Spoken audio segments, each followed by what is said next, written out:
La Perse, l'Iran, rien que ces noms, ça évoque tellement de choses. Des images, des siècles d'histoire, des palais, des poètes, mais aussi, on va pas se mentir, une certaine complexité encore aujourd'hui.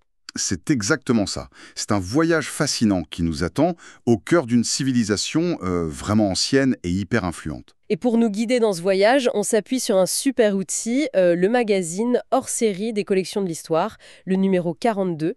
Son titre, De la Perse à l'Iran. Oui, une vraie mine d'or ce numéro, il couvre une période immense. Tout à fait. Alors, l'idée aujourd'hui, c'est de parcourir ensemble ce magazine, de voir ce qu'il nous apprend, les points importants pour comprendre cette histoire si longue, si riche. Et on va commencer logiquement par le début. Les fondations, les premiers grands empires. C'est la base en effet.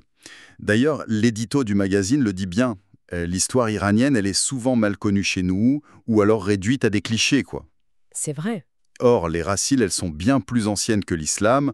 On parle des Achéménides, des Sassanides. C'est un héritage culturel énorme. Oui, on pense Iran, on pense souvent islam chiite, mais là, le magazine nous dit attention, regardez bien avant. Il y a toute cette histoire pré-islamique qui est fondamentale. Persépolis, c'est un peu le symbole éclatant de ça. Exactement. Bon, alors, par où on commence concrètement? Bah, les bases sont très anciennes. On a des influences de Mésopotamie, comme le rappelle l'historien Pierre Chuvin dans le magazine. Mais le vrai coup d'envoi de l'Empire perse, le premier grand empire, c'est avec les Achéménides. Et là, le nom qui vient tout de suite, c'est Cyrus. Cyrus II, dit le Grand.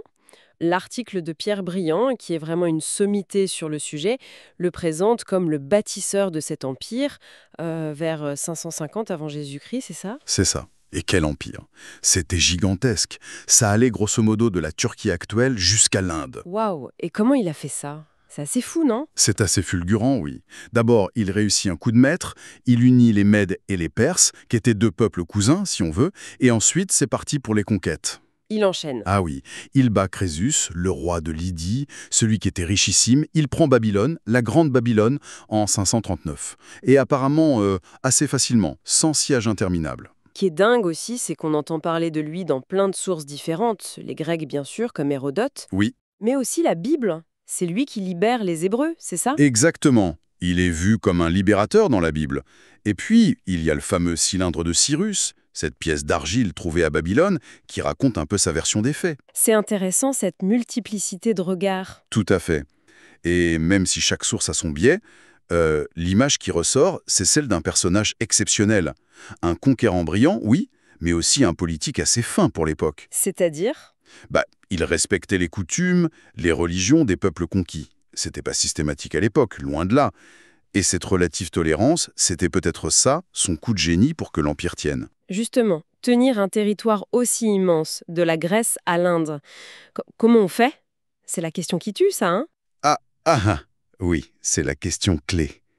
Et la réponse, c'est une organisation assez bluffante. Ils ont découpé l'Empire en grandes provinces, les satrapies. Ah oui, les satrapes. On a entendu ce mot. Voilà. À la tête de chaque satrapie, un gouverneur, le satrape, qui représentait le roi. C'était centralisé, mais avec une certaine souplesse locale. Et pour connecter tout ça, des routes. Les routes royales? Exactement. La plus connue allait de Suse, une des capitales, jusqu'à Sardes, en Turquie actuelle. Des milliers de kilomètres. Et sur ces routes, un système de postes super efficace, avec des relais pour les messagers. Impressionnant. Et pour l'administration, ils utilisaient quelle langue?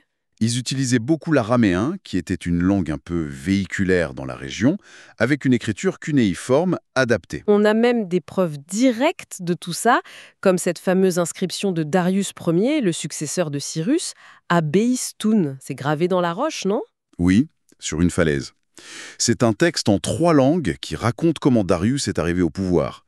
C'est une source incroyable sur leur vision du pouvoir, cette volonté de laisser une trace, de dire « je suis roi par la volonté du grand dieu Ahura Mazda ». Et ce pouvoir, il ne faisait pas que le graver, il le montrait, il le mettait en scène de façon assez spectaculaire, si j'ai bien compris. Les capitales comme Suse, Persépolis, on imagine les palais, les audiences. Ah oui, la mise en scène était capitale. Le roi sur son trône, recevant les délégations des peuples soumis qui apportent des cadeaux. On voit ça sur les reliefs de Persépolis, c'est magnifique. Et puis il y avait ce cérémonial très strict. Avec la fameuse proskinésis. C'est ça, c'est ça. La prosternation devant le roi. Pour les Perses, c'était une marque de respect normale, mais les Grecs trouvaient ça choquant, servile. Ça a beaucoup contribué à l'image du despote oriental. Le choc des cultures, déjà. Et cette cour, elle bougeait tout le temps, c'est ça? Une sorte de ville nomade? Oui, la cour était itinérante. Elle suivait le roi entre les résidences, selon les saisons. La logistique devait être démentielle. On imagine.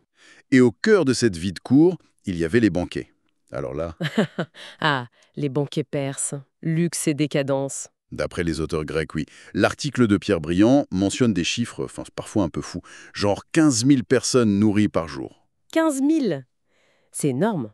Bon, il faut peut-être relativiser ces chiffres, mais ça montre bien le but, étaler la richesse du roi, sa générosité, et par là s'assurer la loyauté des nobles, des élites. C'était un outil politique en fait. Et il y avait aussi ces fameux paradis. Oui, les péridaésa en vieux persan, c'est l'origine de notre mot paradis. C'était de grands parcs clos, aménagés, où le roi chassait, se détendait. Une façon aussi de montrer sa maîtrise sur la nature. Fascinant. Mais comme tu disais, beaucoup de ce qu'on sait vient des Grecs. Il faut rester prudent. Oui, il faut garder ça en tête. Les Grecs, comme Xénophon, étaient fascinés, mais aussi critiques, et leurs récits sont pleins de stéréotypes. D'ailleurs, le magazine nuance un peu l'image des femmes. Celle de l'élite, en tout cas, pouvait avoir un rôle économique non négligeable. Posséder des terres, gérer des ateliers. C'est plus complexe que le cliché. D'accord. Alors, on a parlé politique, administration, cours, mais il manque un élément essentiel pour comprendre la Perse ancienne, la religion. Le zoroastrisme. Absolument. C'est l'article de Clarisse Ehrenschmidt qui nous éclaire là-dessus. C'est une religion qui a existé bien avant l'islam, pendant plus de 1000 ans. Fondée par Zarathustra ou Zoroastre. C'est ça. C'est ça. C'est une des plus vieilles religions qu'on pourrait qualifier de monothéiste. L'idée centrale, c'est un dieu principal, créateur, Ahura Mazda, qui est tout bon, et face à lui, il y a l'esprit du mal, du mensonge, Angra Mainyu. Le bien contre le mal, en quelque sorte. La grande bataille. Voilà, c'est un dualisme très fort, une lutte cosmique. Et ce qui est intéressant, c'est que l'être humain est au centre. Il doit choisir son camp, par ses pensées, ses paroles, ses actions. En choisissant le bien, il aide Ahura Mazda à gagner. Et le feu joue un rôle important, non? Les temples du feu. Oui, le feu, Atar, est sacré. Il symbolise la pureté, la présence divine. Les textes sacrés, c'est l'Avesta. Et cette religion, elle a pu influencer d'autres croyances? Le magazine pose la question. C'est un très grand débat. Il y a des idées dans le zoroastrisme, le jugement après la mort, le paradis, l'enfer, qu'on retrouve plus tard. Alors, est-ce qu'il y a eu influence sur le judaïsme post-exilique, et donc sur le christianisme et l'islam? C'est possible, voire probable, mais difficile à prouver formellement. En tout cas, ça a été la religion de l'Iran pendant des siècles. Et elle existe toujours un peu d'ailleurs. Oui, les Parsis en Erde et quelques communautés en Iran même. Mais bon, cette brillante civilisation achéménide, elle ne dure pas éternellement. Fin du IVe siècle avant Jésus-Christ, arrive un certain Alexandre. Le Grand. Le rouleau compresseur macédonien. Les articles de Pierre Briand et Véronique Krings racontent ça très bien. C'est la fin du rêve achéménide. Avec ses batailles célèbres, Granique, Issos, Gaoganal. Oui, des défaites terribles pour les Perses. Et ça se termine par la mort du dernier roi, Darius III. D'ailleurs, Pierre Briand nuance un peu l'image de Darius III, souvent vu comme faible. Il dit plutôt que c'était un roi compétent, mais face à un génie militaire exceptionnel, quoi. Et après la conquête, qu'est-ce qu'Alexandre fait de cet empire immense? Il casse tout ou il essaie de continuer quelque chose? C'est toute la question. Et c'est là qu'Alexandre est fascinant et ambigu. D'un côté, oui, il y a des destructions, comme l'incendie de Persépolis, un acte symbolique fort. Volontaire ou accidentel d'ailleurs, on ne sait pas trop. Le débat reste ouvert, mais l'impact est là. Mais d'un autre côté, Alexandre, il veut clairement s'inscrire dans la continuité. Il adopte des éléments du costume royal perse, du cérémonial. Ah oui, oui, il se persianise un peu. C'est ça. Il garde une partie d'administration locale, il intègre des nobles perses dans son armée, son entourage, et le clou, c'est les mariages de Suse. Il pousse ses soldats macédoniens à épouser des femmes perses pour créer une nouvelle élite métissée. Une politique de fusion en somme. qui n'a pas dû plaire à tout le monde côté macédonien. Effectivement, ça a grincé des dents. Certains lui reprochaient de trahir ses origines grecques. Mais bon, ce projet, il n'a pas eu le temps de vraiment prendre forme. Parce qu'il meurt jeune. Il meurt très jeune, en 323 avant Jésus-Christ. Et là, c'est la curée. Ses généraux, les diadoques, se déchirent et se partagent l'Empire. L'Iran et la Mésopotamie tombent aux mains des Séleucides, une dynastie grecque. Donc après les Achéménides, une période grecque, puis les Parthes, dont on parle moins souvent, et ensuite arrive le deuxième grand empire perse, les Sassanides. Exactement. Les Sassanides, c'est du 3e au 7e siècle après Jésus-Christ. Eux, ce sont les grands rivaux de Rome puis de Byzance. L'article de Philippe Huys détaille bien cette période. Et eux, ils se voient comment par rapport aux Achéménides? Ah, ils se revendiquent clairement comme leurs héritiers. Ils viennent de la même région, le Fars. Leur fondateur ardachien, Ier, renverse les Parthes vers 224. Leur but, c'est de restaurer la grandeur perse et de minimiser l'héritage grec. Et côté religion, le zoroastrisme revient en force. Oui, et même plus. Sous les Sassanides, le zoroastrisme devient vraiment une religion d'État, très structurée, avec un clergé puissant, des dogmes bien définis. C'est beaucoup plus rigide qu'à l'époque achéménide. Et c'est aussi l'époque des grandes guerres contre Rome, avec cet épisode incroyable de l'empereur Valérien capturé par Shapur Ier. Oui, au IIIe siècle, un choc énorme pour les Romains. Et une immense victoire de propagande pour les Sassanides, qu'ils ont fait représenter partout sur des bas-reliefs. Le magazine parle aussi d'une société sassanide très hiérarchisée. Très. On parle souvent de 4 classes. Les prêtres, les guerriers, les scribes fonctionnaires et le peuple, paysans, artisans. C'était assez figé. Et les autres religions, les juifs, les chrétiens? Leur situation était variable. L'article de Françoise Briquel-Châtonnette rappelle que les communautés juives étaient là depuis très longtemps, peut-être même depuis Cyrus.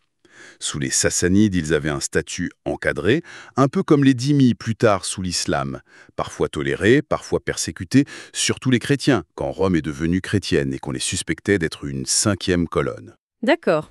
Donc on a ces deux piliers, Achéménides, Sassanides. L'héritage pré-islamique est énorme. Mais alors, arrive la conquête arabe, au milieu du 7e siècle. C'est la fin des Sassanides, une nouvelle religion, l'islam. Comment l'héritage perse survit à ça? Est-ce qu'il survit? Ah mais oui, il survit, hein. Et c'est ça qui est passionnant, et que la deuxième partie du magazine explore très bien. L'Iran est conquis, intégré au califat musulman, d'abord les Omeyyades à Damas, puis les Abbassides à Bagdad. L'islamisation se fait, l'arabisation aussi, mais progressivement. Et les Persans, ils disparaissent pas du tout, au contraire. Loin de là, ce qui est frappant, c'est qu'ils vont jouer un rôle absolument central dans l'âge d'or de la civilisation islamique, surtout à Bagdad sous les Abbassides.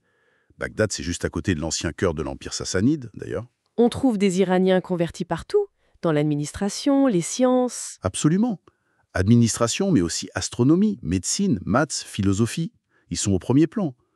Ils jouent aussi un rôle clé dans la traduction des textes grecs, syriaques et même persans en arabe. Le savoir circule grâce à eux. Et en même temps, ils n'oublient pas d'où ils viennent, si j'ai bien compris. Il y a ce mouvement, la Shou'bila. Oui, c'est un mouvement culturel où des intellectuels persans affirment la valeur de leur propre culture face à la culture arabe dominante. C'est une forme de fierté culturelle. Et c'est aussi à ce moment-là que la langue persane revient sur le devant de la scène. Exactement. C'est fascinant. Le persan, qui n'avait jamais disparu comme langue parlée, va renaître comme grande langue écrite et littéraire. Il adopte l'alphabet arabe, mais ça reste du persan, le néo-persan. Ils ont gardé leur langue, quoi. Et comment? Cette renaissance est soutenue par des dynasties locales iraniennes qui commencent à gagner en autonomie, comme les Samanides en Asie centrale au 9e et 10e siècle. C'est à leur cour que va être écrit un monument. Le Shahnameh, le livre des rois de Ferdowsi. Voilà, début 11e siècle. Une épopée immense qui raconte l'histoire mythique et légendaire de l'Iran, des origines à la conquête arabe. C'est le texte fondateur de l'identité iranienne moderne. Absolument fondamental. Et Ferdowsi, c'est que le début d'une liste incroyable de poètes persans. Rumi, Hafez, Saadi, des noms qui résonnent dans le monde entier. Une véritable explosion poétique. L'article « La plus belle des langues » en parle magnifiquement. C'est une poésie d'une richesse folle, mystique, amoureuse, philosophique, épique. C'est comme si l'âme iranienne s'exprimait à travers eux. C'est un peu ça. C'est la preuve que cette identité perse, elle s'adapte, elle se redéfinit dans ce nouveau contexte islamique. Et un autre élément va devenir crucial pour l'Iran moderne, le chiisme. Ah oui, le passage au schisme majoritaire. Ça, c'est plus tard, avec les Safavides, non? Début XVIe siècle. Exactement, les Safavides. C'est une dynastie clé. Ils conquièrent l'Iran et prennent une décision qui va marquer le pays pour toujours.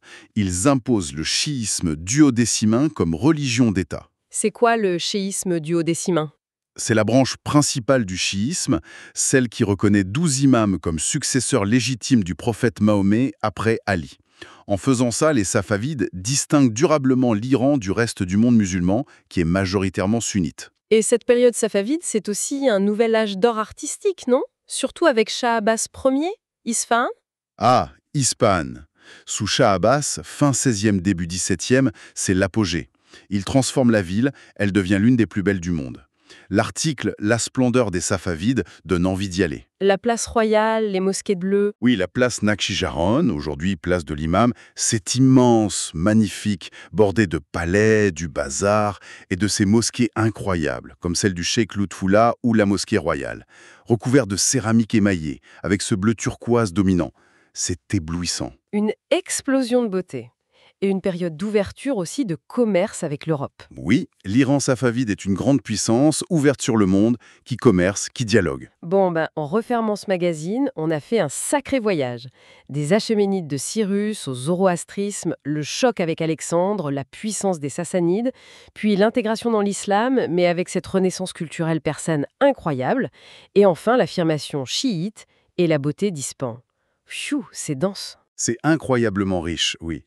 Et ce qui ressort peut-être le plus, c'est cette capacité unique de la civilisation iranienne à durer, à s'adapter. Elle a traversé les invasions, les changements de religion, elle a absorbé des influences de partout, grecs, arabes, turcs, mongols, mais elle a toujours gardé un fil conducteur, une identité forte qu'elle n'a cessé de réinventer. Une sorte de résilience créative. C'est une bonne façon de le dire. C'est une leçon d'histoire assez fascinante. D'ailleurs, pour ceux qui veulent creuser, le magazine a une chronologie super utile à la fin et un petit lexique pour s'y retrouver. Une histoire longue, complexe, on l'a dit, mais ce magazine nous en donne vraiment de bonnes clés. Et peut-être que comprendre cette capacité à mélanger les héritages, à se transformer sans se perdre, ça peut aussi nous aider à voir l'Iran d'aujourd'hui sous un autre jour, non? Avec sa place si particulière dans le monde.